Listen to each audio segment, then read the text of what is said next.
Когда Андрей спас брошенного щенка, он никогда не мог себе представить, что всего через несколько месяцев он узнает, что это вовсе не собака, и что для того, чтобы сохранить ее, ему придется полностью изменить свою жизнь. Андрей Мусенко загружал свои покупки в машину, когда что-то на соседнем грузовике привлекло его внимание. На заднем сиденье находилась маленькая клетка с крошечным щенком внутри. Собака выглядела такой грустной и подавленной, что это тронуло сердце Андрея, но щенок также был красив, у него была пушистая шерсть и милые глазки, и Андрей сразу же влюбился в него. Когда вернулся владелец грузовика, Андрей подошел к нему, чтобы поговорить о щенке и спросить, откуда тот взялся. Но ответ мужчины был неутешительным. Собака была брошена недалеко от его фермы. Он и его работники несколько раз прогоняли ее, но она упорно возвращалась.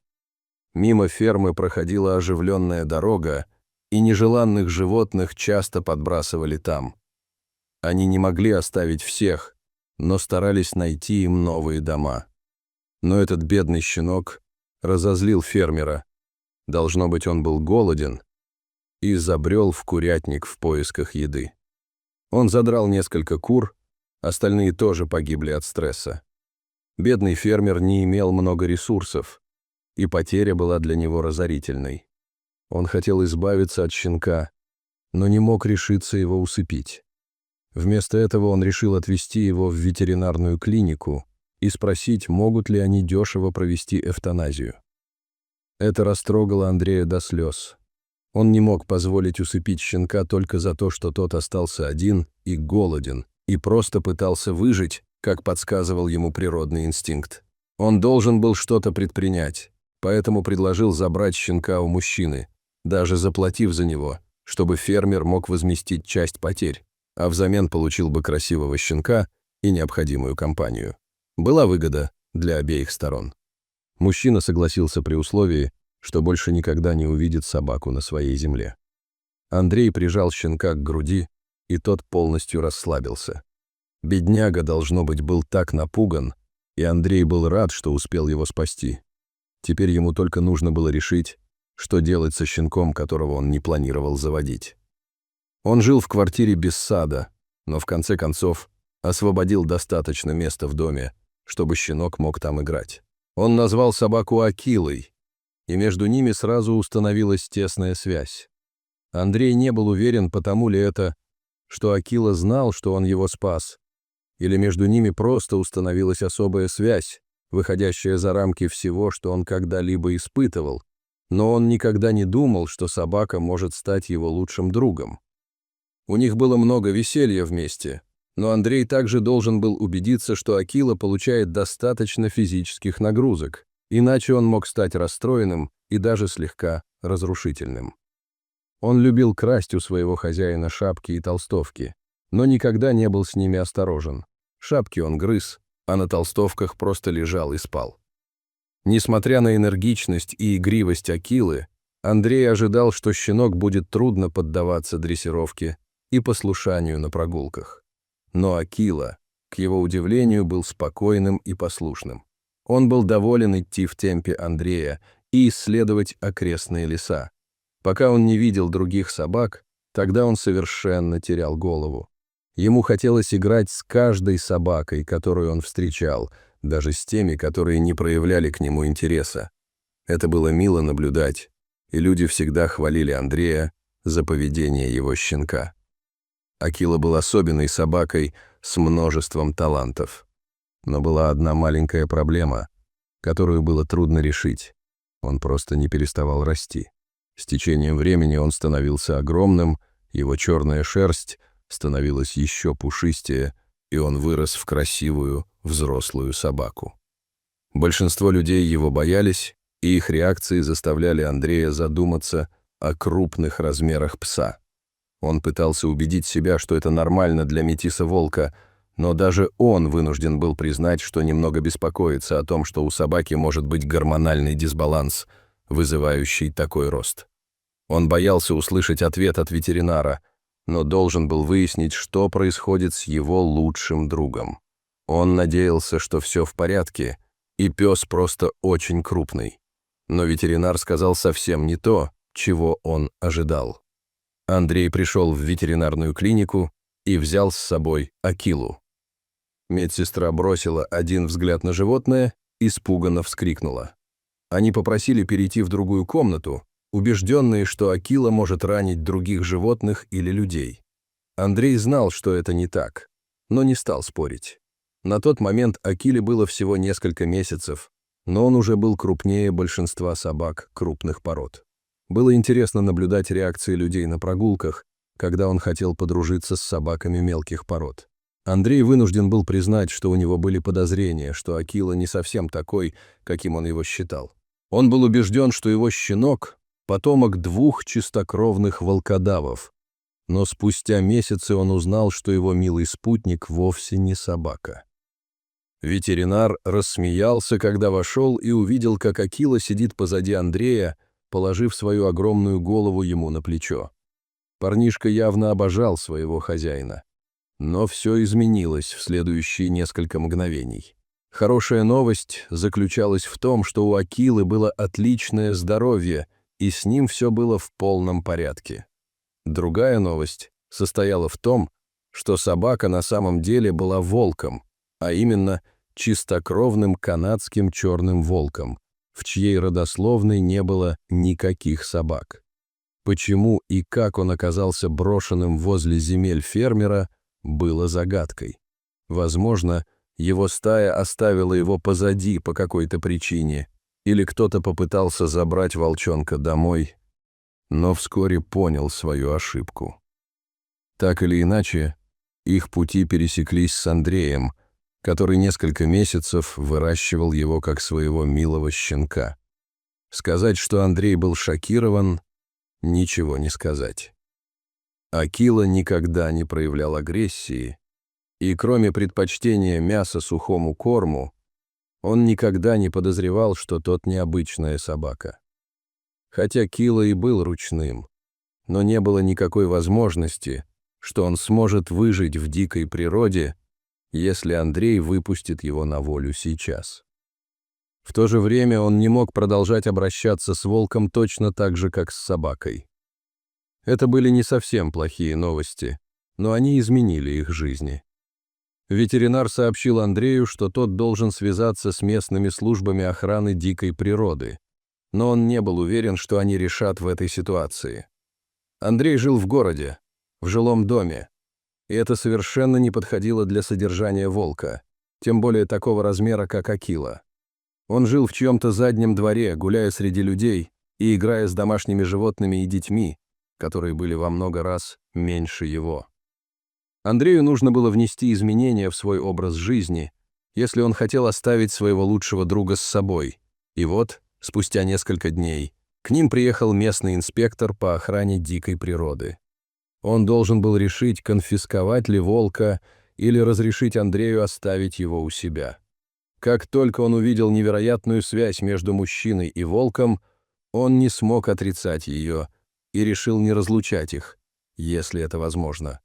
Первым делом нужно было вывести волка за пределы города, так как содержание такого дикого животного в городской черте было неприемлемо. Андрей продал свой дом, забрал все свои сбережения и купил небольшой участок земли, который был гораздо более подходящим местом для содержания волка. Инспектор никогда прежде не сталкивался с подобной ситуацией, поэтому ему тоже приходилось действовать наугад. Большинство законов в России запрещали обычным людям содержать диких животных, и он объяснил Андрею, что тот должен будет приложить максимум усилий, чтобы сохранить волка у себя. Многие бы просто сдались, но Андрей любил этого волка как родного ребенка и был готов на все, чтобы оставить его при себе.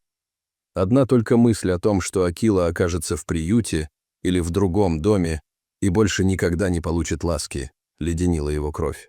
Это было бы разбивающим сердце как для волка, который сильно привязался к своему человеку, так и для самого Андрея. На новом участке у Акилы было гораздо больше места для игр и пробежек, но ему требовалось огороженное пространство, чтобы обезопасить окружающих. Андрею предстояло все подготовить в соответствии со стандартами, потому что перед ним стояла огромная преграда, которую нужно было преодолеть, прежде чем он сможет вздохнуть спокойно. Ему необходимо было зарегистрироваться как эксперту по диким животным, чтобы иметь право содержать дикого зверя. А для этого он должен был продемонстрировать, что у него есть все необходимое для ухода за диким животным. За короткое время многое изменилось, и Андрей хотел поделиться этим со своими друзьями и семьей в социальных сетях. Он начал с видео своего маленького щенка и показал, каким большим стал Акила. Постепенно он рассказал своим подписчикам новость о том, что на самом деле Акила – волк. Люди были потрясены, узнав, что Акила – волк, но больше всего их шокировала невероятная близость между человеком и зверем. Было удивительно видеть, насколько они были близки. Волк вел себя как игривый щенок, пытаясь цапнуть Андрея за ухо или капюшон толстовки, но, несмотря на свои внушительные размеры и острые клыки, он никогда не причинял ему вреда. Он был игривым, но стоило Андрею одернуть его, и он успокаивался. Это было поразительно. К сожалению, публикации в социальных сетях привели к некоторым непредвиденным последствиям. История Андрея быстро стала вирусной, поскольку его родственники поделились милыми видео на своих каналах, и произошел настоящий бум. Некоторые люди считали, что он совершил огромную ошибку, взяв к себе животное от случайного фермера. Другие удивлялись, почему он никогда не подозревал, что Акила может быть не собакой. Третьи думали, что он не идет ему на пользу, удерживая его при себе. Но, к счастью, большинство комментариев исходило от открытых людей, которые понимали, что Андрей руководствовался только интересами Акилы. Эти люди были вовлечены в жизнь симпатичного мужчины и его потрясающего волка. Они хотели знать, чем занимаются эти двое изо дня в день, и число подписчиков Андрея стремительно росло за считанные недели. Но Андрея это не слишком волновало. Ему нужно было сосредоточиться на подготовке участка к проверке. Он потратил все свои сбережения на обустройство вольера для волка, расставляя приоритеты по важности. К сожалению, инспектор счел вольер не лучшим местом для Акилы. По его мнению, волку требовалось гораздо больше пространства для комфортного содержания. Андрей планировал выпускать Акилу погулять и поиграть так же часто, как и раньше, но для инспектора этого было недостаточно. Он настаивал на строгом соблюдении всех параметров, без каких-либо исключений. У Андрея оставались всего несколько недель на внесение необходимых изменений, иначе ему придется расстаться с Акилой. Инспектор был опечален, потому что видел крепкую связь между Андреем и волком, но ничего не мог с этим поделать. Животному необходимо было обеспечить все условия для его нужд, иначе Андрей не мог быть лицензирован как владелец приюта. По сути, инспектор должен был забрать волка сразу, но он надеялся на лучшее для них и дал им еще один шанс. Его предупреждение было спасительной соломинкой, но для Андрея это не выглядело так. Для него это казалось концом света. У него не было ни единого шанса успеть все подготовить. Он потратил все свои сбережения на покупку участка и доведение его до нынешнего состояния.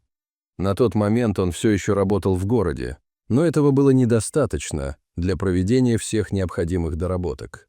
Ему пришлось смириться с мыслью, что придется попрощаться с Акилой. Он хотел, чтобы расставание прошло для волка как можно безболезненнее, поэтому стал реже общаться с ним.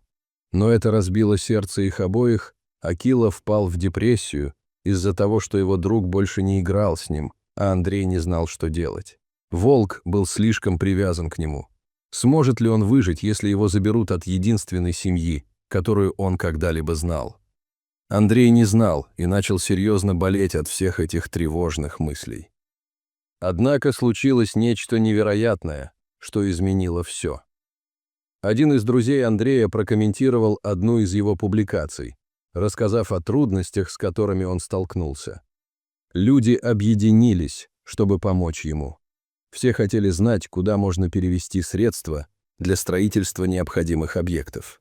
И быстрее, чем Андрей мог себе представить, у него было достаточно денег, чтобы внести все необходимые изменения. Позже он узнал, что даже инспектор внес свой вклад. Когда он вернулся на ферму, чтобы проверить ход работ, он был невероятно рад увидеть, что все соответствует нормам и требованиям.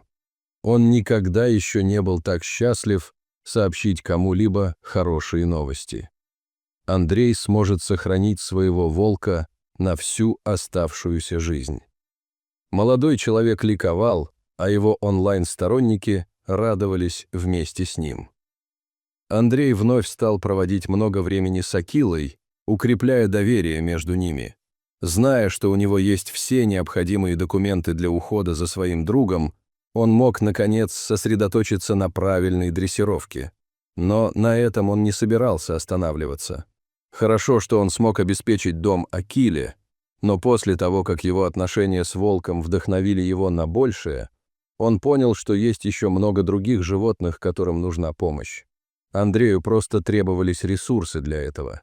Наблюдая, насколько людям была интересна история Акилы, он осознал, что многие хотят помочь животным, но не всегда имеют навыки или время для этого, но они все же готовы помочь тем, кто может.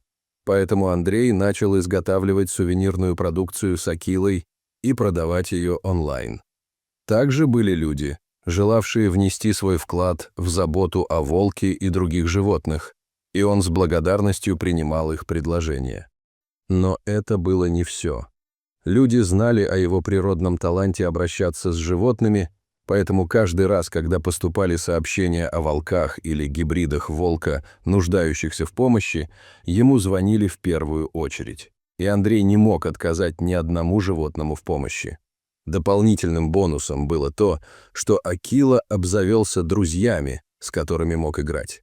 Конечно, не совсем его размера, поскольку большинство волков были меньше него, но, по крайней мере, теми, с кем он мог играть, не причиняя вреда. Но он не ограничивался только волками. Любое животное, нуждающееся в помощи, получало приют. Например, совсем недавно он опубликовал видео с новыми жителями своего приюта, несколькими дикими кабанами, которые обожают получать почесывание животиков. У этого человека невероятный талант заводить близкие отношения с самыми разными животными. Тот день, когда он нашел этого щенка в маленькой клетке на заднем сидении грузовика, стал днем, когда он обрел свое истинное призвание. С тех пор он изменил жизни стольких существ и, кажется, не собирается останавливаться. Его большая мечта — создать обширные угодья для всех животных в его приюте, начиная с Акилы. Вот на что он сейчас копит деньги. Он хочет дать волку шанс жить как можно ближе к дикой природе, но в безопасности своего убежища. Акила, как огромное животное, обожающее почесывание, никогда не сможет выжить в одиночку. Но Андрей надеется предоставить ему нечто максимально близкое к этому когда-нибудь. Но до тех пор он вкладывает всю свою душу и сердце в то, чтобы окружить заботой и любовью животных в своем приюте. Их жизнь кардинально изменилась с тех пор, как они жили в городе и думали, что Акила — собака. Но связь между человеком и животным остается столь же крепкой. Это никогда не изменится. Какая прекрасная история! А вы бы оставили Акилу при себе, узнав о его истинном происхождении? Бросили бы вы всю свою жизнь, чтобы открыть приют для диких животных? Расскажите нам в комментариях ниже. Спасибо за просмотр. Присоединяйтесь к нам снова для новых невероятных историй.